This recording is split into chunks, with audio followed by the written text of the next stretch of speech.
Space was silent, but silence did not mean peace. In the cold stretches of the Orion sector, patrol fleets of the Galactic Council prowled endlessly, hunting threats both real and imagined. The Council prided itself on stability, on control, on the illusion that no corner of the galaxy lay beyond its reach. But even illusions tremble when something unknown stirs. The whispers began as static, faint distortions across long-range comm channels.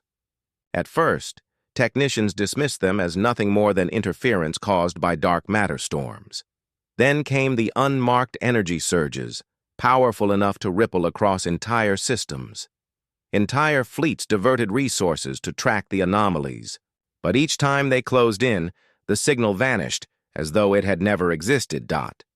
It was not until an exploratory squadron from the Veylan Republic vanished without a trace that the Council took the matter seriously. They dispatched one of their greatest fleets, 100 warships, 3 dreadnoughts, and the command cruiser Zenith Dawn, into the uncharted fringe. Captain Saras Kaylor, standing on the bridge of the Zenith Dawn, had seen war in 100 forms. Yet even he could not explain the unease pressing down on his crew as they drifted into the sector humans called Sol.Earth, a blue and green backwater world of no consequence. The Council had dismissed it centuries ago, noting its primitive fleets and scattered colonies. Humanity was tolerated, nothing more, a minor species playing at spacefaring civilization. And yet, something about the readings unsettled Kaylor. The planet looked ordinary, but the void around it hummed with concealed power. Sensors struggled to pierce the static cloaking the system. Even the stars themselves seemed slightly out of place, as if space had been folded and refolded around. "This insignificant world," "Captain," his sensor officer called, her voice sharp. "I have multiple overlapping signatures beneath the planetary crust. Energy spikes. But they don't match anything in the Council registry." Kaylor leaned forward. "Weapons? No, sir. Not conventional. It's layered shielding, interlaced with what looks like dormant engines." She hesitated, shaken. "Captain, it's massive. Whatever it is, it's bigger than our dreadnoughts." The bridge fell silent. The crew glanced at one another. Everyone knew the unspoken truth. Nothing that size should remain hidden. Kaylor opened a secure channel to the fleet. "All vessels hold position. Maintain a high alert. We're not dealing with a primitive world." But as the Council fleet prepared for the worst, the void itself shifted. A wave of distortion rippled outward from Earth, bending light, twisting. Reality. And then it appeared.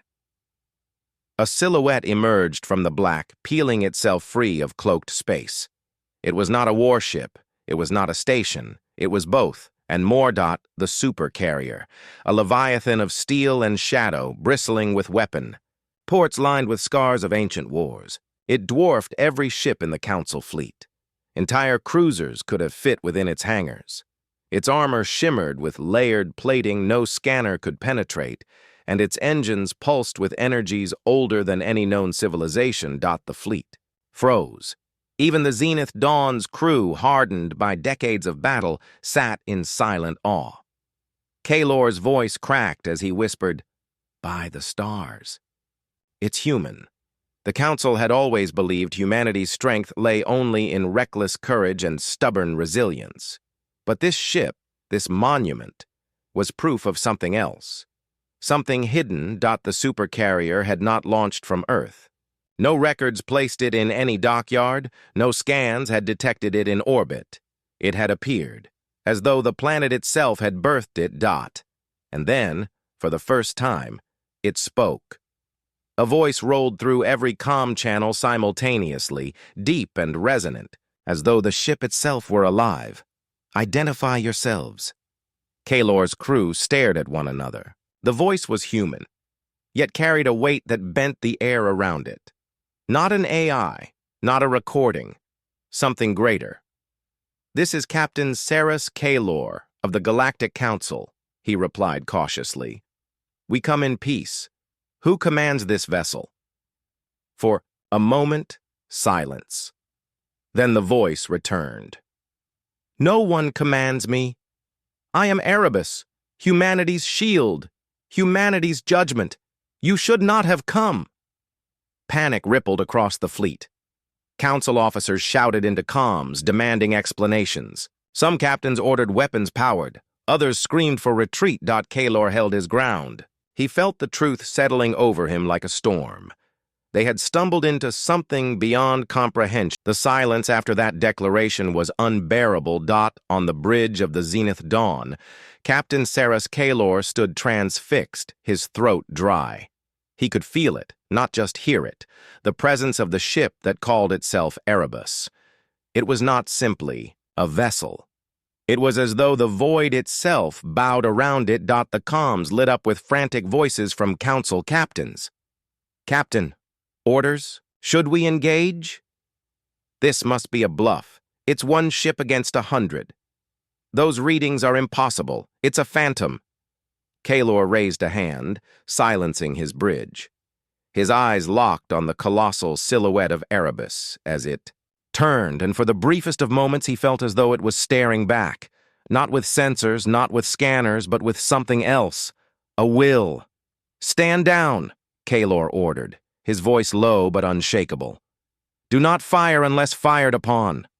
But his order came too late. A young captain from the outer rim, eager to prove himself, panicked. His destroyer launched a salvo of plasma torpedoes. They streaked across the darkness, a flare of arrogance and fear hurled against a sleeping Titan. 4. A moment, hope flickered across the fleet, until the torpedoes reached their target. They vanished. Not in an explosion, not in a deflection. They simply ceased to exist. The space around Erebus rippled like water, and the weapons were swallowed whole.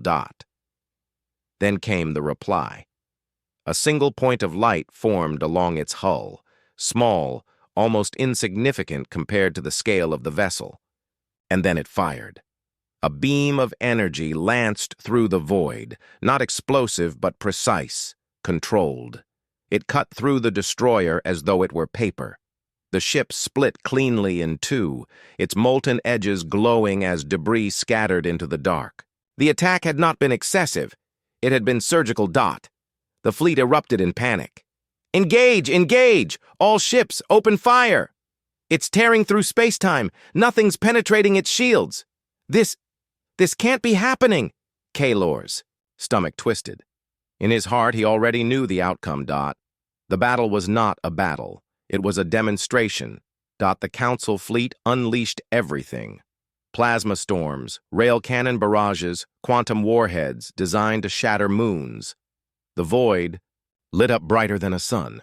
And still the Erebus advanced. Weapons that could obliterate cities splashed harmlessly against its shimmering barrier. Missiles diverted, detonating miles away as though space itself rejected their course.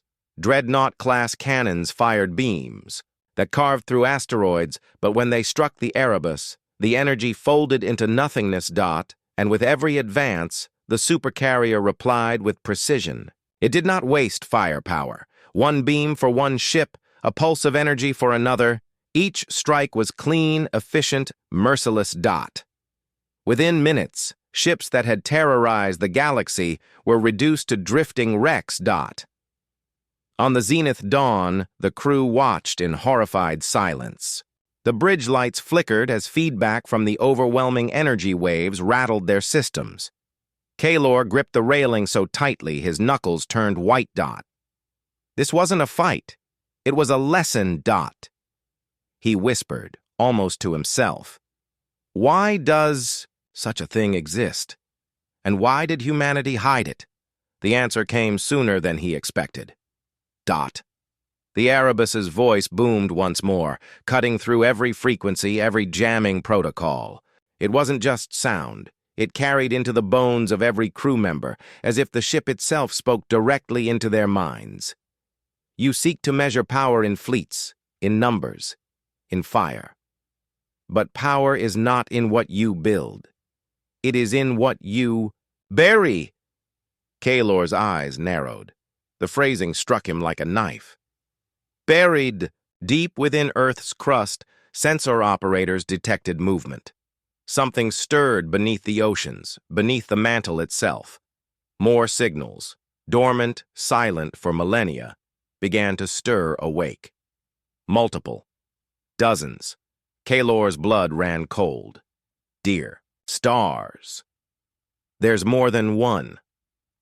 The fleet had thought Erebus an anomaly, a rogue superweapon. But the readings told another story. This was not a singular guardian. This was part of a fleet. Humanity's true legacy had been buried beneath their own planet, slumbering until provoked. The Erebus continued, its tone like judgment passed by a god. The galaxy looked upon Earth and saw weakness. You called us primitive, insignificant, a backwater. You never wondered why you were allowed to believe it. Kaelor's crew exchanged stunned looks. The implication was terrifying. Humanity had let the galaxy underestimate them. They had played the role of the underdog willingly, while hiding weapons that could topple empires. For centuries we waited, Erebus thundered. Waited for the day arrogance would draw you here. And now, you will remember what humanity truly is. The Council fleet broke. Ships scattered, captains screaming for retreat. Dreadnoughts, their pride shattered, fled into faster-than-light jumps. The formation collapsed into chaos. Kaelor remained frozen, torn between duty and survival. Every instinct told him to flee. But another part of him, a part he didn't understand, couldn't look away. As the Erebus loomed closer, he felt not just fear, but recognition, as if the ship itself peered into him, judged him, weighed his soul. "Captain," his first officer urged, "we must retreat before it targets us." But Kaelor raised a trembling hand. "No, wait." The Erebus slowed, its weapons dimming. It did not strike the zenith dawn. Instead, its voice softened, not gentle, but measured. "You did not fire first. You sought to understand." Kaelor's chest tightened. Was it sparing them? Then, across the void, the Erebus spoke one final message before its massive engines flared and it vanished once more into folded space. "Tell your council this. Earth is no longer hidden. The galaxy is no longer safe in its ignorance. The Guardians have awoken." And then it was gone. The void fell silent once again. The debris of shattered Council warships drifted lifelessly, glinting against the distant stars. On the bridge of the zenith dawn, no one moved, no one spoke.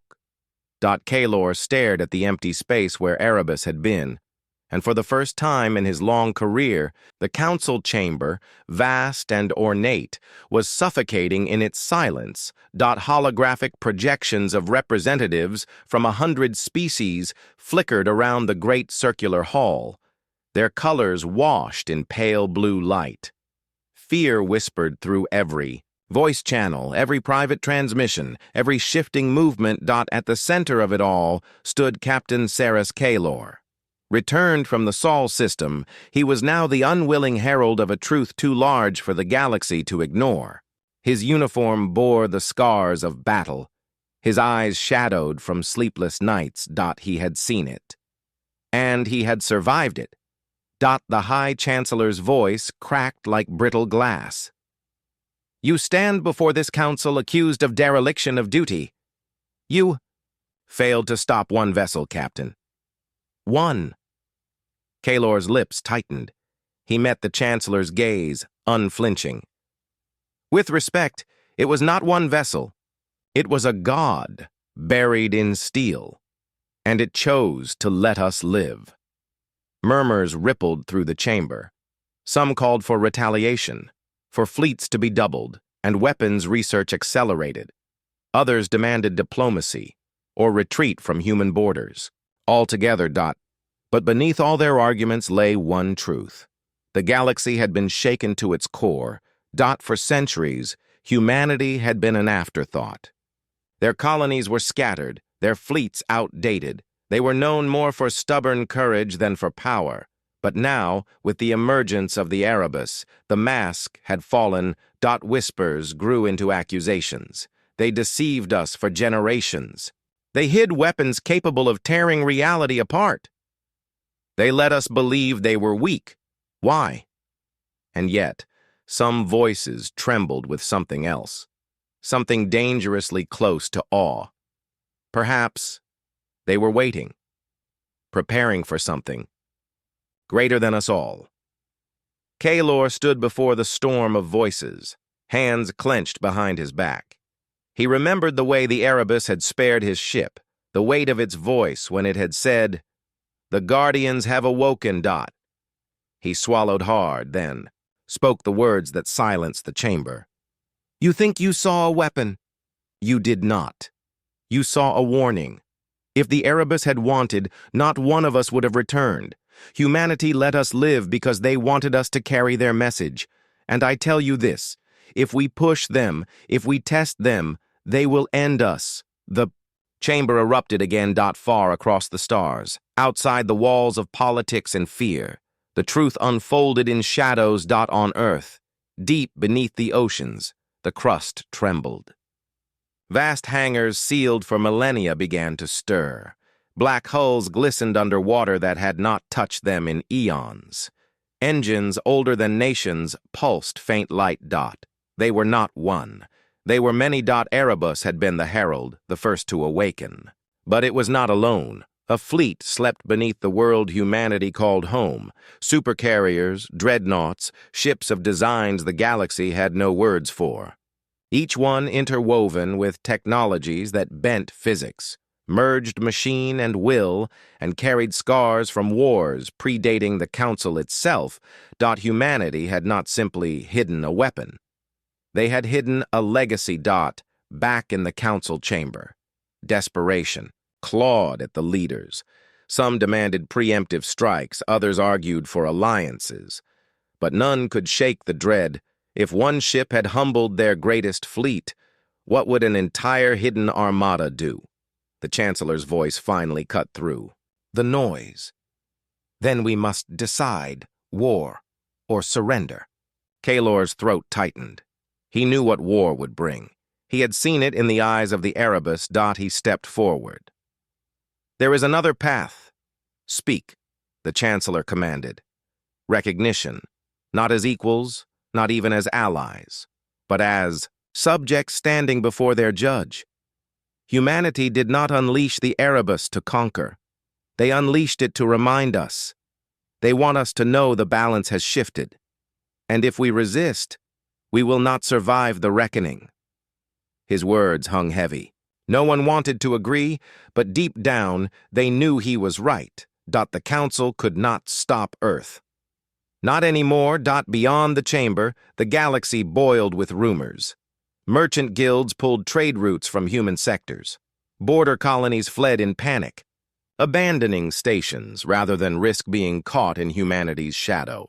Pirate lords who had preyed on Earth's convoys for centuries vanished overnight, retreating to distant fringes. And among the ordinary citizens of countless worlds, a new phrase spread like wildfire, whispered in both fear and reverence. The Guardians have awoken. Kaelor returned to his quarters that night, his heart heavy. He gazed out at the stars, wondering if they too trembled at what had been revealed. He thought of humanity, not as conquerors, not as saviors, but as something far more unsettling. They had waited. They had endured ridicule, mockery, dismissal. They had let the galaxy think them small. And then, when the time came, they revealed the truth with devastating clarity. Not weakness, not insignificance, but restraint. Humanity had always known what they were. The galaxy was only now beginning to understand. The final transmission arrived weeks later. No ship delivered it. No signal traced its origin. It simply appeared simultaneously on every major channel across the known galaxy. The screen flickered to black. Then slowly, A shape emerged, vast, unmistakable. The Erebus dot.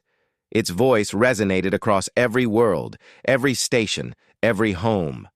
We are not conquerors. We are not subjects. We are humanity. For too long you laughed at Earth, dismissed us, called us primitive.